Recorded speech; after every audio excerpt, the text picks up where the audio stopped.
Assalamualaikum warahmatullahi wabarakatuh အားလုံးမင်္ဂလာပါမိဘပြည်သူများခင်ဗျာဘာသာမရွေးလူမျိုးမရွေးကျွန်တော်အခုဆေးနီးတစ်ခုကျွန်တော်ပေးပါမယ်ခင်ဗျာ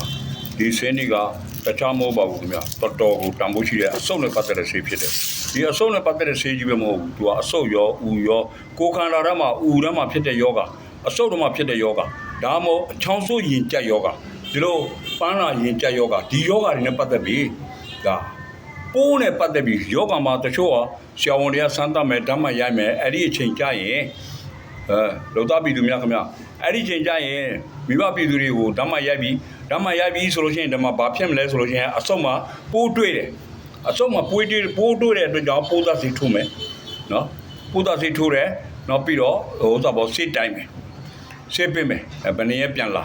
အဲ့ဒါတိုက်တယ်ပေးတယ်ဒါပေမဲ့ပြန်သွားတယ်ပြန်ပြီးတော့ရှိသေးတယ်ပိုးအများကြီးရှိသေးတယ်ဆိုတော့အဲ့ဒါကျွန်တော်အဲ့ဒီလိုနဲ့ပတ်စံအများကြီးကုန်ခဲ့တယ်ခင်ဗျာကျွန်တော်ကိုယ်တိုင်ကလည်းအဆုတ်ယောဂနောက်တစ်ချက်ပြောရမယ်ဆိုလို့ရှိရင်ကျွန်တော်အမေကျွန်တော်ကြားဖူးတော့ဗောနော်ကျွန်တော်အမေကိုယ်တိုင်ကလည်းအဆုတ်ယောဂနဲ့တည်တယ်နော်ဒါတော့ကျွန်တော်တို့ဗောနော်ဒီလိုအခက်ခဲလေးတွေနော်ဒီလိုအဆုတ်ယောဂနဲ့တည်တဲ့လူကတော်တော်များတယ်ခင်ဗျာအဆုတ်ကင်ဆာဖြစ်နေပါသေးဒါကျွန်တော်ကြောက်စရာမရှိပါဘူးလုံးဝကြောက်စရာမရှိဘူးသူတို့တင်ပါမိဘပြည်သူပေါင်းလို့ခင်ဗျာကျွန်တော်တို့ဘာလုပ်ရမလဲဆိုလို့ရှိရင်တိအချက်ကျွန်တော်ရှာဖွေစုဆောင်အောင်နောက်တစ်ခုကဘာလဲဆိုလို့ရှိရင်ဒီကုန်ခံထားတဲ့ငွေတွေအားလုံးနည်းနည်းတော့ပတ်စံမဟုတ်ကျွန်တော်လူနာတယောက်ကိုသွားပြီးတော့ဓာတ်မှတ်ရိုက်မယ်ဓာတ်မှတ်ရိုက်ပြီးတော့စမ်းသပ်မယ်အဲ့မှာပေါက်ကလေးကဆေးရုံပဲဖြစ်ဖြစ်အစိုးရဆေးရုံပဲဖြစ်ဟောက်လာဘာလာနဲ့အတင်းဆွဲထုတ်ခေါ်သွားဘာညာဟိုစောက်ဒီစောက်အလုပ်နေကြတာကျွန်တော်တွေ့ရပါတယ်ခင်ဗျာဒါပေမဲ့အဲ့ဒီလိုမျိုးဆက်ဆံတဲ့ဘာမဟုတ်တဲ့အောက်ခြေဆရာမငယ်တွေအဲ့ဒါလိုလုပ်တယ်ခင်ဗျာဒါပေမဲ့အထက်ကကျွန်တော်ပါရဂူတွေတကယ်အစင်းမြင့်တဲ့ဆရာတွေကြတော့အဲ့လိုမဟုတ်ဘူးသူတို့ကောင်းကောင်းမွန်မွန်စမ်းသပ်မယ်ကောင်းကောင်းမွန်မွန်ကြည့်မယ်ခောက်ကြည့်မယ်တေချာနဲ့ကြည့်မယ်ကြည့်ပြီးတော့ဟာဒါကိုဒီလိုလုပ်အားလုံးကိုပြန်ညွန်ချပေးပြီးတော့သွားတယ်တော်တော်တန်ဖိုးရှိပါတယ်အဲ့ဒီဆရာဝန်ကြီးတွေကဒီပါရဂူကြီးတွေကတော်တော်ကိုတန်ဖိုးရှိကျွန်တော်အများကြီးကျူးစီတင်ပါတယ်ဒီပါရဂူကြီးတွေကိုကျွန်တော်အမြဲဆူတောင်းမြတ်တာပို့ပေးနေပါတယ်ဒီပါရဂူကြီးတွေဒီဆရာဝန်ကြီးတွေဟာလားအားလုံးကြမ်းပါပါစေချမ်းသာပါစေနေ့တိုင်းကျွန်တော်မြတ်တာပို့နေပါတယ်နောက်ပြီးတော့သူတို့အတွက်အားလုံးကျွန်တော်ဘယ်လိုခေါ်မလဲဆိုလိုလေသေးမရှိကျွန်တော်အားလုံးအတွက်မြတ်တာနဲ့ကျွန်တော်အားလုံးလုပ်ပေးနေပါတယ်နော်အဲ့ဒီတော့ကျွန်တော်အခုပြောချင်တာကအဲ့ဒီဆေးဟာအဲ့ဒီမှာအရွက်ကတော့6သွားပြီခင်ဗျအဆိုတော့ဒီမှာမရှိကျွန်တော်မျိုးပေါ်မှာနေတယ်ဆိုတော့ဒါအဆိုဟာဟိုတော့မှတော့ကောက်မရမှာဒါပေမဲ့တော်တော်ပေါ်ပါတယ်ဒါကျွန်တော်ဒီမှာဘာခေါ်လဲဆိုလို့ရှိရင်ကျွန်တော်ဘိတ်မှာဆိုလို့ရှိရင်လောက်တရက်ကိုအရွက်ကိုသူတို့ကဒီမှာမိုးဆိုလမာရွက်လို့ခေါ်တယ်ဒါလောက်တရွက်ခေါ်တယ်ကျွန်တော်တခါမပီဘူးခင်ဗျလေဖြတ်ထားလို့အဲ့တော့လောက်တရက်ကိုဒီမှာဘာခေါ်လဲမိုးဆိုလမာရက်ဒါတော့ဒီလောက်တရက်က तू ကဘယ်လောက်ထိကောင်းလဲဆိုခွတ်သားသေးမရှိဘာမရှိတော်ကောင်းတယ်ဒီကပြုတ်ပြီးတော့ကျွန်တော်တောက်လိုက်ယုံနဲ့ပဲကပတ်တောက်ပြီးတော့ကျွန်တော်သွားလိုက်တဲ့စိတ်ကောင်းကိုပြန်သွားလိုက်တာဘာပြောလဲဆိုလို့ရှိရင်တစ်ချက်စမ်းသပ်ပြီးတော့အားလုံးဆိုဟာ right ပဲတော်ကောင်းသွားပြီပဲကြောကောင်းနေပဲသူတို့ရှေ့ချစမ်းသပ်ခောက်ကြည့်ပါချင်းဟာတော်ကောင်းသွားပြီဗလားတဲ့တော်ကောင်းသွားပြီသူတို့တော့မပြောဘူးပေါ့နော်ဆရာဘာလို့ပြောမယ်ဆိုလို့ရှိရင်တမားတော်ကြီးတွေဆရာကြီးတွေကိုကိုကပြန်ပြီးတော့ဆရာလုပ်တယ်ဆိုတဲ့ပုံစံမျိုးဖြစ်သွားမယ်ကြောက်လို့ဆရာမပြောဘူးဘာဖြစ်လို့မပြောလဲဆိုလို့ချင်းဆရာတတ်တော့မှတ်တော့နဲ့ဆရာလုပ်တယ်ဒီမှာလောက်တရွက်အဲ့ဒီလောက်တရွက်ကို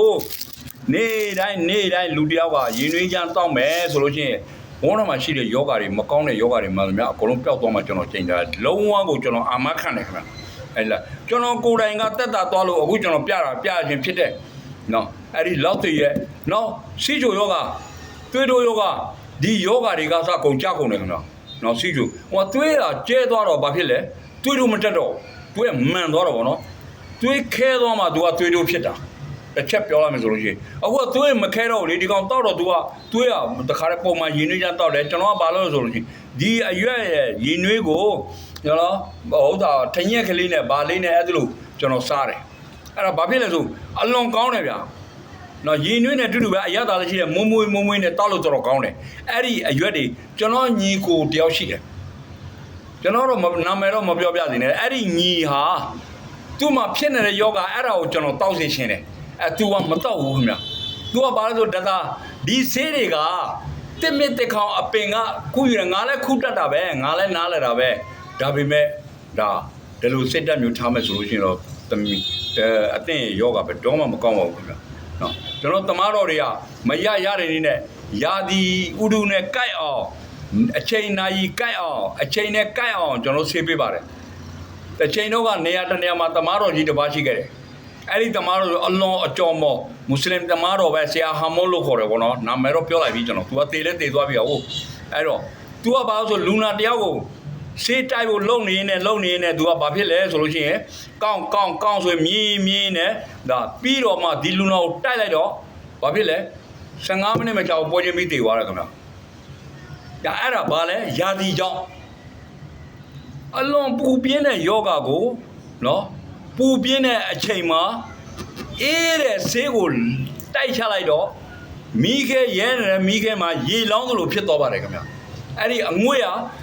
မီးတော့မတောက်တော့ဘူးဒီအငွေ့ရလက်ကိုခံကြည့်လိုက်လက်လောင်သွားမှကျင်းသေးတယ်ခင်ဗျာအဲ့ဒီလိုပုံစံမျိုးဖြစ်ပြီးဆုံးသွားပါတယ်ခင်ဗျာအဲ့ဒါငန်းလို့ခေါ်တော့ဗောနော်သူတို့ကဒီမှာတော့အခေါ်ဝေါ်တော့င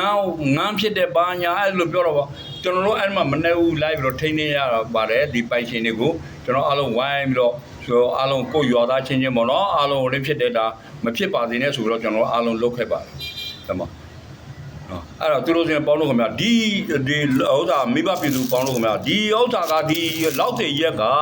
ကျွန်တော်နော်အနာဖြစ်တဲ့ကိုခန္ဓာမှာအနာစာဖြစ်တဲ့ဒီမှာကောက်တော့ကြိတ်ပြီးတော့ဒီမှာထည့်လိုက်မယ်ဆိုလို့ရှိရင်လည်းဒါလုံးဝကောင်းသွားမှာတိတ်နေတယ်နော်ရဟနာတွေဘာတွေဖြစ်တဲ့သူ့ကိုပြုတ်ပြီးတော့ရေပစ်ချိုးရလေကောင်းသွားမှာတိတ်နေတယ်ခင်ဗျာနော်ပြီးတော့ကျွန်တော်တို့ဘယ်လိုခေါ်မလဲဆိုလို့ရှိရင်အနာတခုမှဖိုင်ရေးဆေးတော့မယ်ဆိုဒီဇိုင်းနဲ့ဆေးတာပိုကောင်းတယ်ခင်ဗျာနော်ကျွန်တော်ဟိုတခါတော့ဟိုတနေ့တော့ကျွန်တော်လွင့်ထားတာဇကားတစ်ခွန်ရှိတယ်ဘာလဲဆိုပိုးတက်ဆေးနဲ့ပတ်သက်ပြီးအဲ့မှာကြံခဲ့တယ်ဗျာဘာလို့ကြံခဲ့လဲဆိုလို့ရှိရင်ကျွန်တော်မေ့တာဟုတ်လူက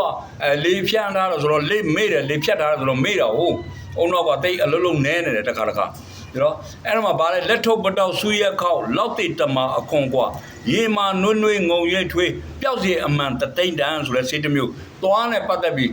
အဲ့ဒီရေကိုငုံလို့ထွေးလိုက်ယုံနဲ့ဟာလာအင်ရှာလာဒီပုံကိုယ်တွေကမကောင်းပဲကိုမနေဘူးပိုးပါကြသွားတယ်ခင်ဗျာဒါတော့အဲ့ဒါဒါမဲ့တနည်းတော့တခုလို့ရှိတယ်နော်ဆရာအဲ့ဒီဆေးလုံးလိုက်မယ်ဆိုလို့ရှိရင်သွားဆရာဝန်မလိုပြီးဆိုတော့ဒီလိုလည်းမဟုတ်ပါဘူးခင်ဗျာအဲ့လိုလည်းမထင်ကြပါနဲ့ကျွန်တော်ကြိုတင်ပြောလိုက်ပြီဘာဖြစ်လို့ဆိုတော့ဒီဥစ္စာကရုတ်တရက်လက်တလောဆရာဝန်နဲတဲ့ဒေတာကိုမှနေတဲ့လူတွေဆရာဝန်ဝေးတဲ့နေရာဆရာဝန်ကိုမီးအောင်ကျွန်တော်လှုပ်သွားမယ်ဆိုတာဖြစ်နိုင်တယ်ဒါဒီလိုလုပ်အောင်မှာဖြစ်တယ်အဲ့ဒီအတွက်ကြောင့်ဆရာမီတမမီနော်အဲ့ဒါကျွန်တော်လှုပ်တာဖြစ်ပါတယ်အဲ့တော့လက်ထုတ်ပတောက်လက်ထုတ်ဆိုတာလက်ထုတ်ခောက်ပတောက်ဆိုတာပတောက်ခောက်ဆူရဲဆိုတာဆူရဲပင်အခောက်နော်ဆူရတမဆိုတာတမပင်အခောက်နော်လောက်သေးဆိုတာဒီလောက်သေးရွက်အားလုံးအမြ9မျိုးပေါင်းတော့3ခွက်တစ်ခွက်ပြုတ်တော့အဲ့ဒီဥစ္စာကိုငုံလို့ထွေးပေးပါဒါဆိုအလိုလိုဒီဥစ္စာမကောင်းရင်ကြိုက်တယ်လို့ပြောပါကျွန်တော်တမားတော်ရဲ့စရင်ထဲမှာမထားနဲ့တော့ရတယ်ကိစ္စမရှိဘူးနော်တမားတော်စရင်ထဲမှာမထားပါနဲ့ကျွန်တော်ဒီဘွဲအလကားပဲဒီဥစ္စာတိုက်တက်လေးဒီရာသူတွေရတာအလကားပဲအိန္ဒိယနိုင်ငံကြီးကျွန်တော်သွားပြီးတော့ကုလာပြီးပြီအိန္ဒိယနိုင်ငံကြီးကျွန်တော်သွားပြီးတော့အားလုံးဒီယောဂတွေအများကြီးကြီးကျယ်ကုလာပြီးဒါမဲ့ခင်ဗျာကောင်းသွားပါတယ်ခင်ဗျာအားလုံးကျေးဇူးတင်တယ်အကုန်လုံးလိုက်နာမတ်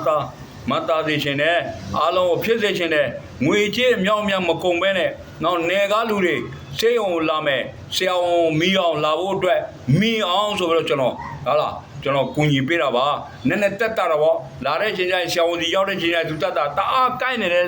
သွားကိုဆရာဝန်ဘယ်တော့မှမလုပ်ဘူးခင်ဗျအဲ့တော့ကိုနည်းနည်းတက်တာသွားရင်ဟာအကိုက်တက်တာရတယ်နှုတ်လို့ရတယ်ဆိုတော့ तू ကထုံသေးဒါမှထုံသေးနဲ့ तू နှုတ်မှာပါအဲ့ဒီအတွက်ကြောင့်ကျွန်တော်အဲ့ဒါကိုအားလုံးမိဘပြည်သူများအားလုံးကိုပြောကြရင်လည်းကျွန်တော်ညီကုန်းချုပ်ပါတယ်ခင်ဗျာအားလုံးကျမ်းမာချမ်းသာပါစေကျွန်တော်ပေးတဲ့ဆေးနဲ့အားလုံးအောင်မြင်ပါစေအားလုံးအဆင်ပြေကြပါစေဆိုပြီးပြောကြရင်လည်းကျွန်တော်ညီကုန်းချုပ်ပါတယ်